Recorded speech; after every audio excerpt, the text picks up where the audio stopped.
नमस्कार, मी Snehal. Pune prime news मध्ये आपलं स्वागत. निकाल यायला लागलेले आहेत. राणे साहेबांच्या बाजूने काय सांगा? नाही, ही तर सुरुवात आहे. आता जवळपास 21,000ची लीड आम्हाला 11व्या राऊंडमध्ये मिळालेली आहे. अजून खूप राऊंड जाणं बाकी आहे. टोटल 24 राऊंड असतात.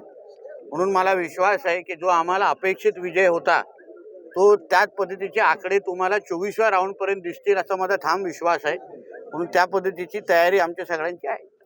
कुडाळ आणि राजापूर येथेही मोठ्या प्रमाणात लीड नारायण राणेंना दिसतंय, जिथे उबाटाचे आमदार आहेत. काय सांगा? शेवटी ह्या पुढे कोकण आणि रत्नागिरी सिंधुदुर्ग हा भारतीय जनता पार्टी आणि NDA आणि महायुतीचा बालेकिल्ला असणार आहे. यापुढे येणाऱ्या विधानसभेमध्ये तुम्हाला हेच चित्र पुढे दिसेल.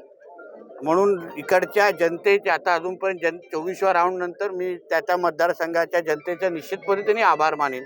पण जी काय सुरुवात आहे ती निश्चित पद्धतीने दमदार आहे.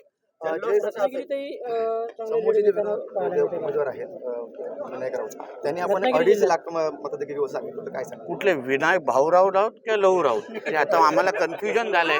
कारण का आता असं दिसतंय की विनायक लहू राऊत ह्या राऊतांपेक्षा पुढे जात आहेत. म्हणून ते आता निकालानंतर बघू कुठल्या विनायक राऊतांना उत्तर द्यायचं. जल्लोषसाठी जसं तुम्हाला सांगितलं ना, आम्ही सगळ्या चार्जिंग मोडवर आहोत. बॅटऱ्या चार्ज होत आहेत आणि बॅटरी फुल झाल्यानंतर तुमचे कॅमेरा रेडी ठेवा. जल्लोष कसा असतो हा महाराष्ट्राला आम्ही दाखवून देऊ. ठीक आहे. निकाल पाहता काय सांगाल? हा, तो अजून एकूण निकालावर मी अजूनपर्यंत लक्ष घातलेलं नाही, कारण का पूर्ण लक्ष ह्या मतदारसंघावर आहे.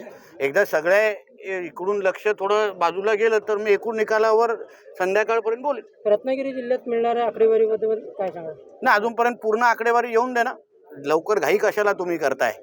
हा, अजून घाई करू नका. अजूनपर्यंत 14 राऊंड जायचे आहेत. 14 राऊंड झाल्यानंतर टोटल 24 राऊंडचं योग्य पद्धतीने विश्लेषण आम्ही करू आणि आपल्या समोर आमचं मत मांडू. कोकणात पहिलंच कमळ रुजलंय. हो, आता ह्या पुढे पहिल्यांदा ना, ह्या पुढे कोकणामध्ये कमळच रुजणार, घड्याळच रुजणार आणि धनुष्यबाणच रुजणार एवढं विश्वासाने सांगतो.